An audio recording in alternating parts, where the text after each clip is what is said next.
Well, welcome out one more time to this wonderful podcast we call Maybe. I love you. Yes, my name is Sean, I'm Dara.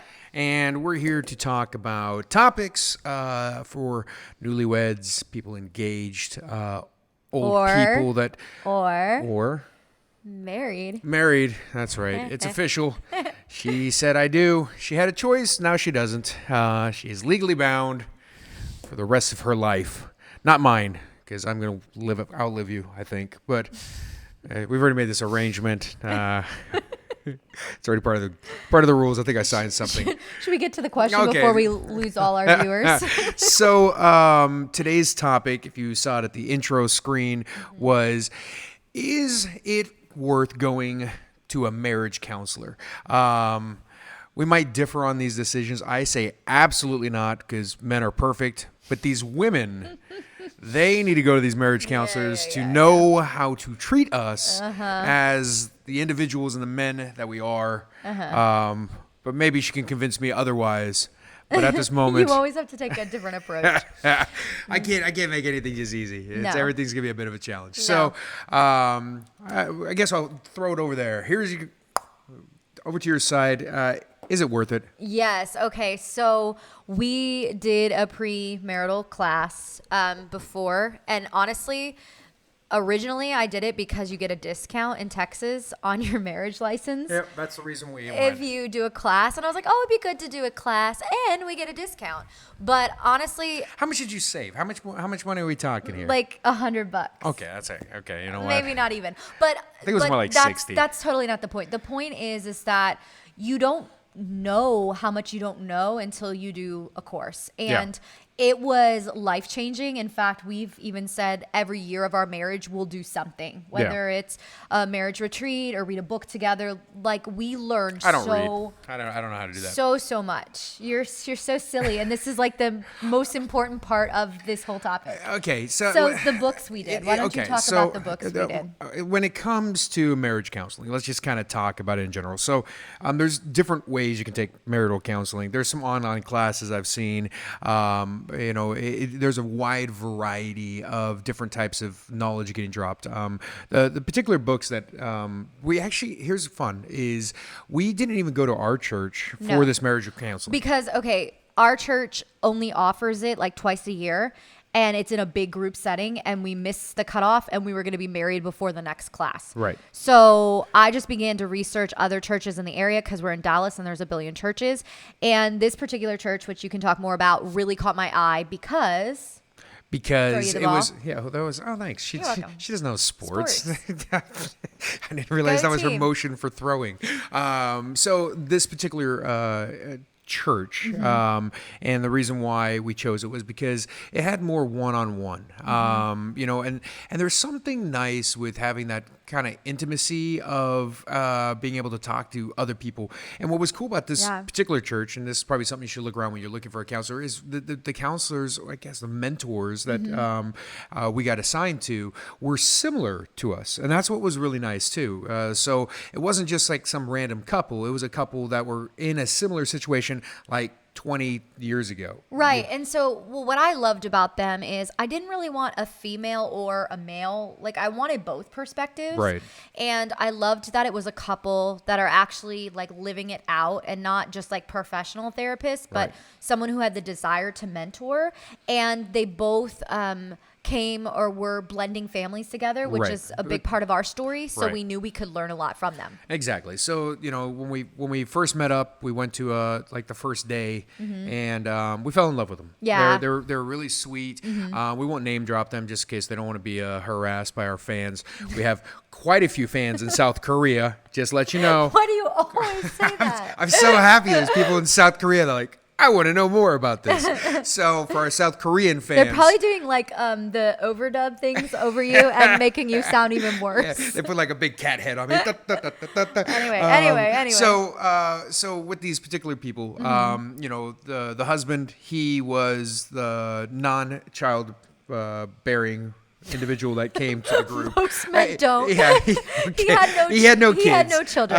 But and he was also a musician. Yeah, he was a musician. Loved that. And like, then yeah, they she were was an perfect artist, but she had 3 kids? I think 2 kids. I'm not sure. I think it was 2 or 3. Okay. Yeah, she's probably gonna watch. Now they have grandkids. Yeah, so we know all about their grandkids now. Yeah. But so what was fun about it was they could not only we could go through the material, which we'll talk about in a minute, but they could also like throw out real world scenarios that they dealt with, and it was cool because one of the things was they never had this material available when they were getting married, right? And through like a majority of their marriage, they didn't have this information, and they kept just going back to, man, I wish we would have known this. I wish we would have known that, and it was great for us because here it is, we are just in love and getting engaged and still planning the wedding, and we had this material available for us to learn from and to prepare, and there was some stuff that as we were through it, it was eye-opening. It was sure. startling. And one of the good points they make, and because there was like DVDs too that went along with the books, is that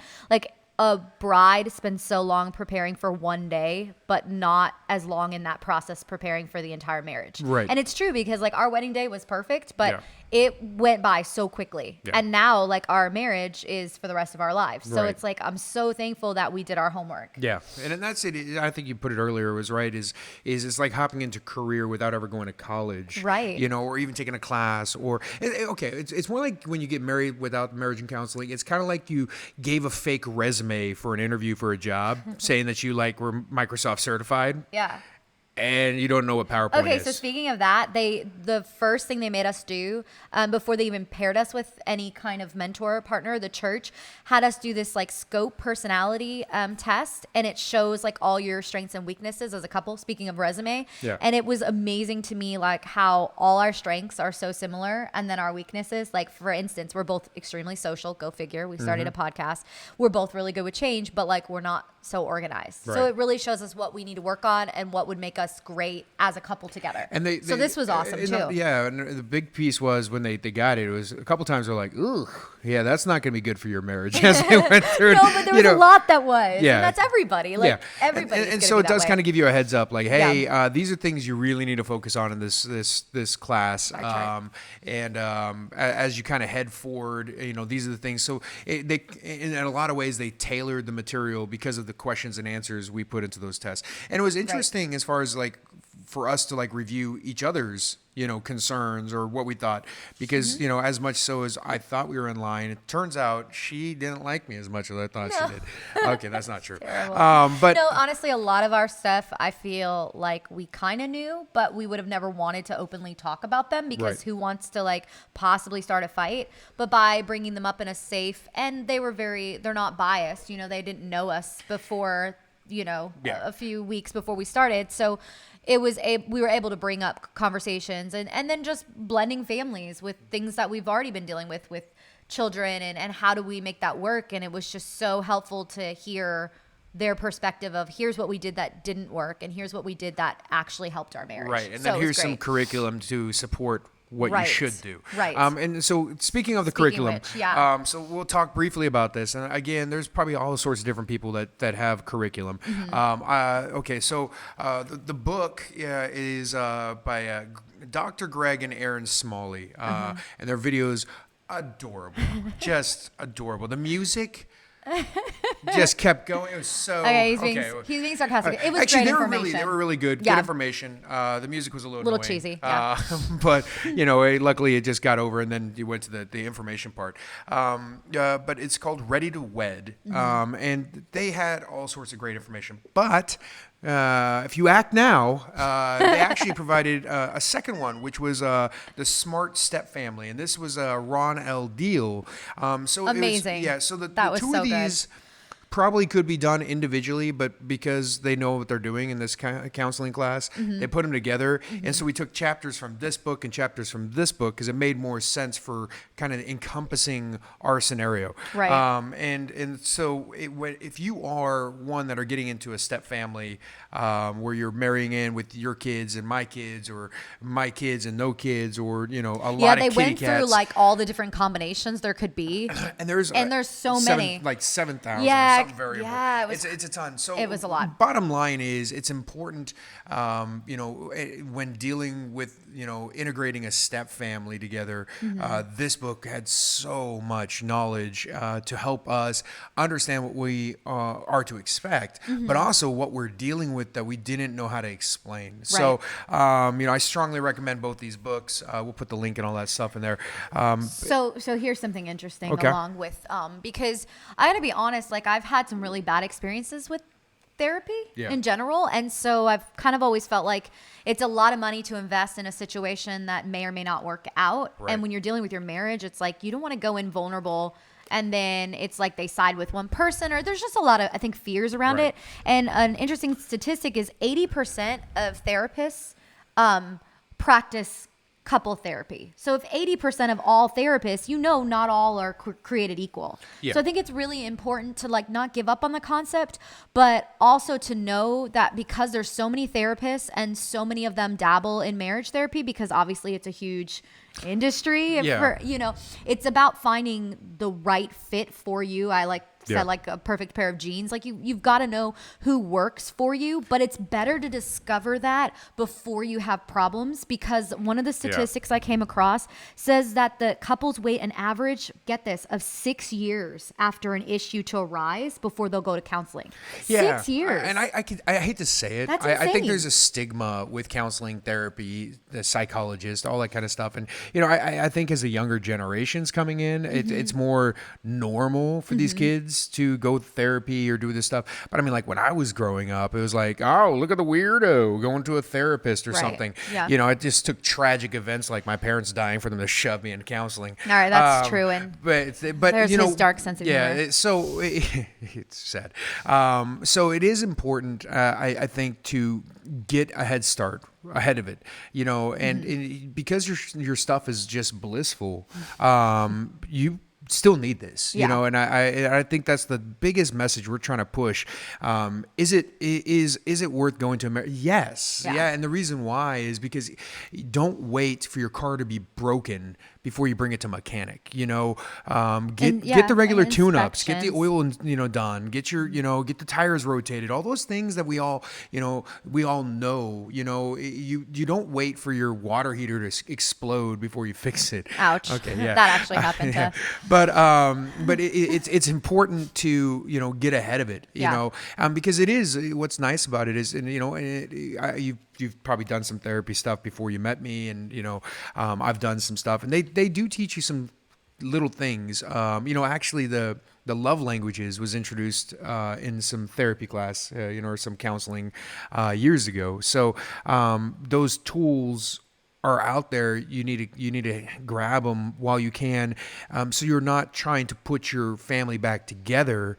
Instead you're bonding it before it breaks. And I think that's probably the smartest advice for anybody. But now if your marriage is on the rocks, definitely get some counseling so that you can have some tools. I would also say don't be afraid to research and spend the time versus the money to find the right fit for your marriage, because I think there's nothing more frustrating. Like, for instance, a little bit of a side note, but when my best friend passed away, I went to therapy, and the lady that I originally first went to, she was just, no offense, but I'm not saying her name. She was terrible.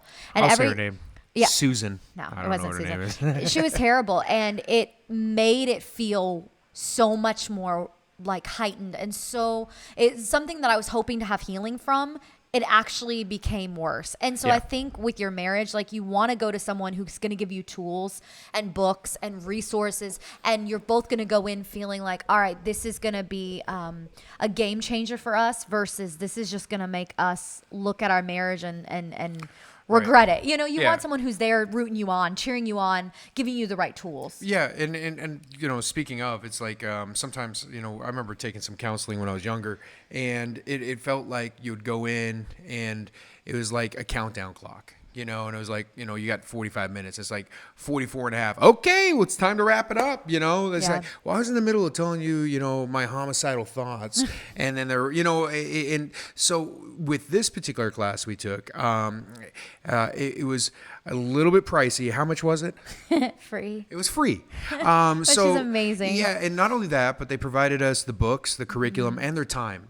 So if you're telling yourself, "Oh, I don't have the money to do counseling, or we're tight on funds," there's definitely stuff out there. Yeah. So and it wasn't tons of research. You just look up, you put in some keywords, and what's beautiful about, the church, for instance, is, they're not going to sit there and preach to you. They're not shoving, the message as let's be clear. Some do. I mean, we've all been to those places where they're like, Jesus is the answer. And you're like, yeah, but how do we give me a little more details like this situation? Yeah. But I think that's the thing is you might have to go through a few. We got really blessed that it just was a great fit. Yeah. And that's because you're saying you didn't have to do that much research, but side note, I did a ton of research to find the right person. She always does the research. But then it's like you're not going in frustrated after one session and feeling like, oh my goodness, and if you are frustrated after a session, keep looking. Keep looking because there's somebody out there that's going to really bring the information to you. So and also just finding small groups or other people that you respect their marriage or friends that have good marriages,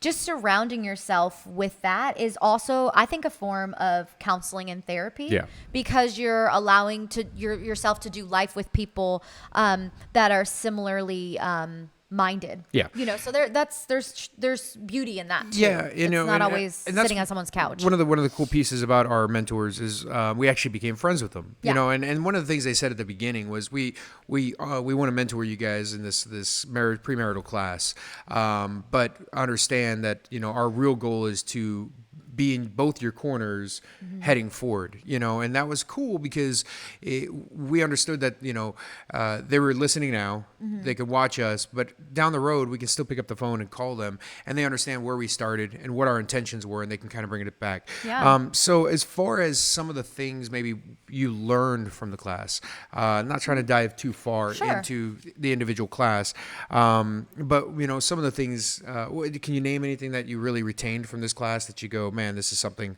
good? Yeah. First of all, other than God, your spouse is the most important person in your life, which seems like a no-brainer. But if you've got children through your marriage or before you got married to your partner, sometimes the ordering can feel weird, and it's really important to establish this is a covenant we've made. And then if you are part of a blended family or you're dating someone and one party has kids, they talk about this crock pot analogy and how the cooking of a family. Yeah, and how not Jeffrey Dahmer style. No. Gosh, you just made it weird. Now it's not going to sound as profound, but how there's different ways to cook a meal, microwave and different things. And I think for us personally, I bonded so quickly with his kids and everything. It felt more microwave and it felt like, oh, this is going to be easy. And then as time went by, things arise. And just the reminder of this has got to simmer. This has got to take time. We're bringing in different personalities and all sorts of things into this crock pot was really reassuring that they said the average time it takes to blend a family is 7 years. Yeah, so that's crazy. Yeah, and I wouldn't have thought that. Yeah, so that was when you sad start talking about hooking it. up with somebody who has a kid, or multiple kids, or two different families with kids and bringing them together. Yeah. It's not an overnight thing. They sometimes say it's shortened if the kids are younger. But for the most part, buckle up, and I think going back to your first point about, the number one, in the human form, not the God one. That's number one. But I remember talking about it and saying my number one is my soon to be wife, now wife. And some people definitely took this step back, like, well, your kids. But here's a good way to look at it is, right. Your spouse is going to probably be your best friend, hopefully, and if your kids are taking that number one spot, that's, in theory, great. Okay. I understand why parents would think, okay, my children are the most important. I had them before, I had you, or whatever the mindset is. But when these kids reach 18 or 24 because they're lazy, eventually they're going to move out. And then now you have that empty nester. And I've seen it, where after all this time, these moms or dads have been so involved with their kids, and then they move out and they're just like, lost. Well, now it's like, okay, since you weren't number one for, let's just say 18 years, Right. hypothetically, now they move out and they start their own lives, get their own relationships, they have their own families. Now I'm just kind of picking up the pieces over here with you, and coming back going, oh, hey, I know you were my third best friend after my 2 kids.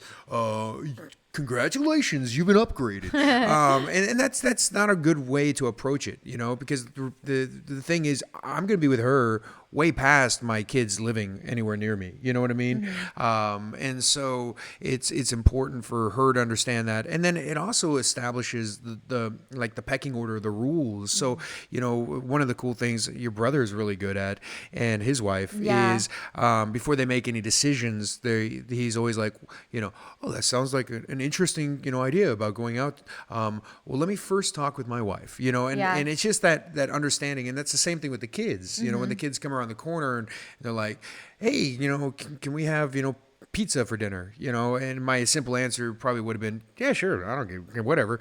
And, well, let me talk to my wife, let me talk to the stepmom or something to kind of go, hey, it's important for us to be as a family making decisions. I think that's one thing. We did like these little coasters at our wedding, and it's like write your best marriage advice. And that was my brother's, is to always check with your spouse. And without really making it silly, it sounds simple, but really it avoids so much confusion and fights. And also it makes sure you're always on the same page with your spouse. So I think there is definitely something to that that's very valuable. I agree. Yeah. I totally agree. Okay. So as far as other information I pulled out of it. I had something good and I forgot. So go for yours, because it was really good. I feel like, one of the cool things was making a list, which I still haven't done. I know, me neither. But it's such a good idea, is have a list of all the reasons why you love the other person. Cherish. It's called a cherish list or something. Yeah. And, I think it's important. I'm not downgrade. I need to get it done. But, the concept is when you are feeling not loved or, unhappy or, mad, you can just look at that list and go, oh yeah, I forgot about all these great things that she's great at, and these things that make me so happy. And you can just keep that in your wallet or on your phone, so that you can constantly go back to that to just never forget what makes her so special. Yeah. Okay. And I remembered what I was going to say. Another thing in the Step Family book is they had this video where they go through and they talk about let's find an example in the Bible of a great family. Let's start with Adam and Eve. Oh, nope. What about Cain and Abel? They're kids. Oh, wait, one killed the other. All right, well, let's move on. And they went through everything. Abraham, Moses, Noah. It was crazy. And so I think the hope there is that even the families that God used were broken and imperfect. And honestly, kind of really broken. A lot of them were really broken. But it was kind of alarming. So here's my Bible drop. So when it comes to counseling and wisdom, I was like, well, look no further than Proverbs, because Proverbs is filled with wisdom, and there's so many good ones. But it says, here's one: without counsel, plans fail, but with many advisors, they succeed.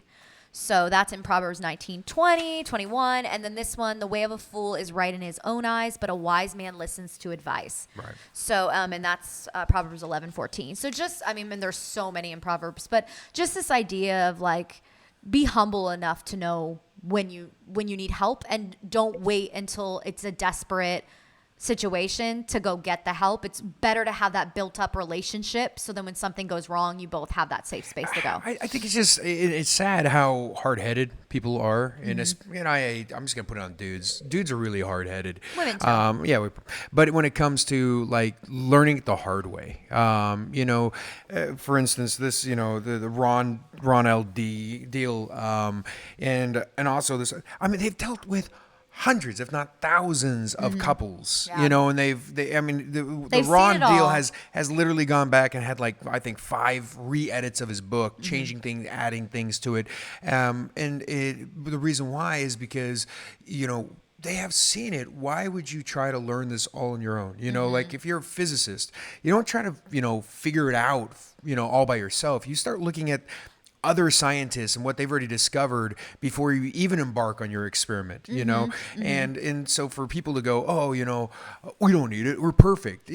We all need it. I mean, some need it a lot more than others, but there's something, and I guarantee that you're going to be able to take one of these classes or the counseling or the group or the walkthrough or a video online or whatever, that you're going to walk away going, I didn't think about that way. You know, and a lot of it is not really what I'm thinking. It's about what you're thinking that I'm too naive to comprehend, you know? And so that's what I really enjoyed about all this was as long. I'm old. I'm 40. Probably some people are older than me, but I don't know any of them. They're all old. But when it comes to, you know, my thoughts are, I know a lot. And the truth is, you know, I'm still an idiot when it comes to knowing how to be the perfect husband, and but I want to be, you know. And so I think these books and these classes and these counseling things and knowledge gave me like crash course and stuff that I should have known, you know. And it was sad because I think I said it multiple times, like, this is, as you say it, it's now seems like common sense. I can't believe I didn't even think of it this way, you know. So that's all I got on that. But tons of information. I totally agree. Good. So I love this quote kind of along this line. It says, a good marriage isn't something you find, it's something you make, and you have to keep on making it.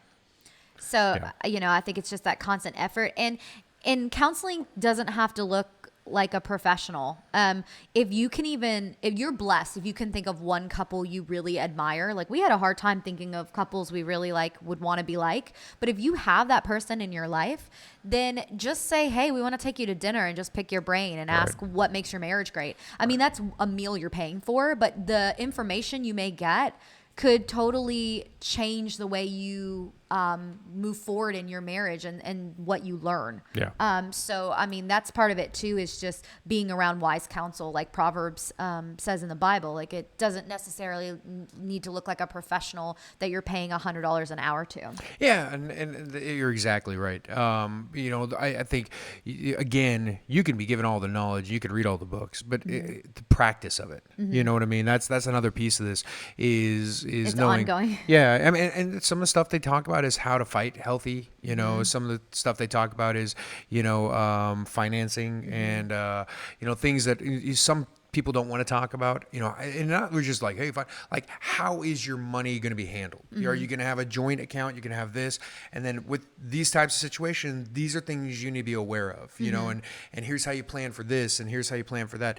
And I think a lot of this is just, again, it seems like common sense, but when you hear it and they tell you kind of 3 or 4 different scenarios, you put it all together and you're like, oh, I probably would have chosen B when I should have chosen A. And I think one of the things too is if you're going to premarital and you're not married yet, and you're young, no offense, you're naive. And so there's just so much to explore. And if you're older, like us, like you said, you think you know a lot, but then you've also learned from your own failures and everyone else's failures you've seen around you. And then it's like, well, if these are all the things not to do, then what should I be doing? So no matter what stage of life you're in, I think it's just so valuable. And then once you're married, it's that constant effort to keep going and learning more and making that commitment to continue to grow and learn. Yeah.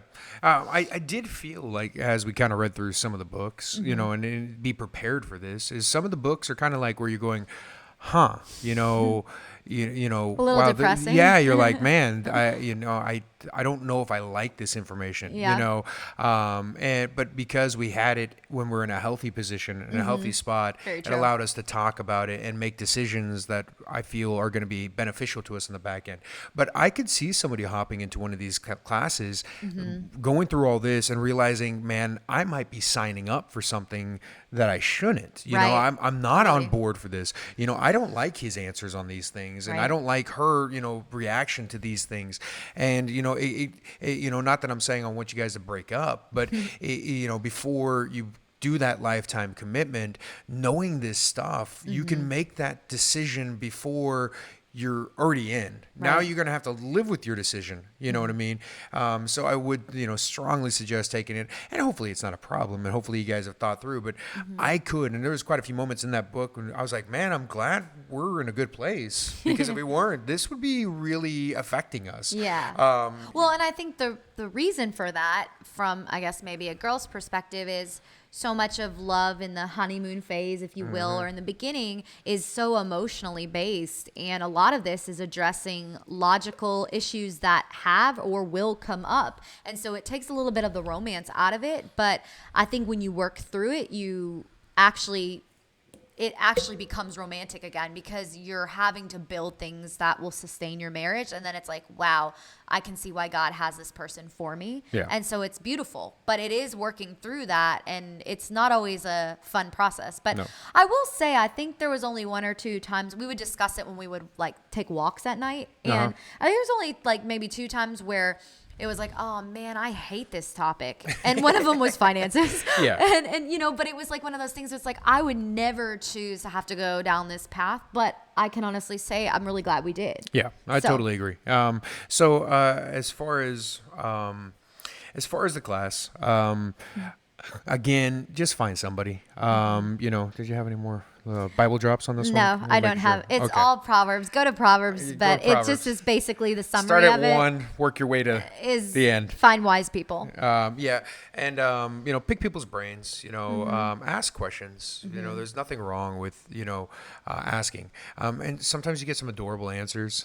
Sometimes you're going to get some answers that you go, huh, and it might not even make sense till later. I think my brother had mentioned one, and it was like, today was like the first step of the journey, Oh, he said, this was on the coaster again, our little advice thing. He said, that was the easy part. And he was referring to our wedding, right? And now he is the hard part. Now is the hard part. Yeah. Now you have to work at it. Yeah. And that's one of the things that you keep coming back, and you hear it, relationships are work, but you really, it is. And it doesn't mean it's hard work. There's people that have jobs where they love their jobs, sure, but it's still a job, and you got to invest time and energy. And that kind of goes back to all those love language podcasts we made and all those things you can do to work on it.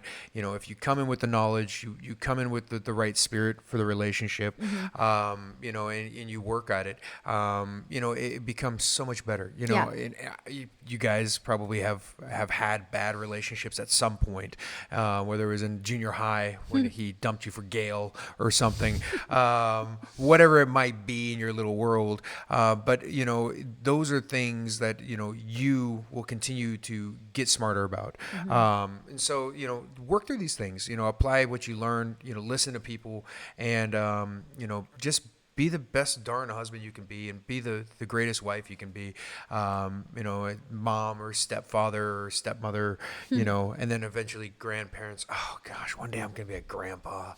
Oh, I'm getting old. Well, outside of that, do you have anything else on this topic? No, just definitely do it. It started off just like, oh yeah, that'd be a good thing to do. And we can it was part of a long list of items to do before the wedding. I can honestly say that it was the most important thing. Yeah. Like if we didn't choose the right cake flavor, or I forgot to buy bubbles for when we're walking, and they pronounce us husband and wife, who cares? Like it's the now that matters the most. And so I'm just so thankful we did it. And no matter what stage of the journey you're on, it's never too late. And the sooner you do it, I think the better and the stronger your relationship will be. Agreed. And I think I can speak for myself, but I would probably think I was speaking for you. Sure. I looked forward to the classes. Yeah, I did too. It helped that we had some great counselors. And I hope you guys can find some great mentors or counselors to help you guys through your pieces. But, what's that? Yeah. No, sorry. Okay. I was just saying, it was enjoyable. It was so enjoyable. Even, I had to read, and, which was cool. One of the books, just FYI, I went to audible.com and I got one of the books on Audible. So while I was working out, pressing the iron, I'm listening to How to Be a Great Stepfather. But yeah, so if you're not the big reader, this stuff's available on all sorts of mediums. So make sure that you just find something. Okay, you were saying. And then give back. Like one thing we talked about is like how we are so excited to someday do this for someone else. Right. Like that's the beautiful thing is like everything you've learned, you can share with someone else. So it doesn't just stop with us. Like our hope would be that someday we can do this for another young couple, and same to anyone listening. Like once you have that information and all those tools and you've actually worked through them and applied them to your life, then you can bless somebody else with the knowledge that you've received. Yeah, don't keep it to yourself. Share Yes. it, and that's what makes the world beautiful, is when people share information, and it's good information. Yeah. Not like that fake stuff that gets flagged on Facebook. I don't even know what that means. Until next time, hope you guys enjoyed it. Leave your comments and share and like, and whatever. Shake. I don't know. Whatever these kids are saying nowadays. Yeah, just shake with us. Shake your Facebook. Thanks for putting us on Insta, Twitter. Appreciate it, guys. Bye. Always. I'm just ridiculous. Never something.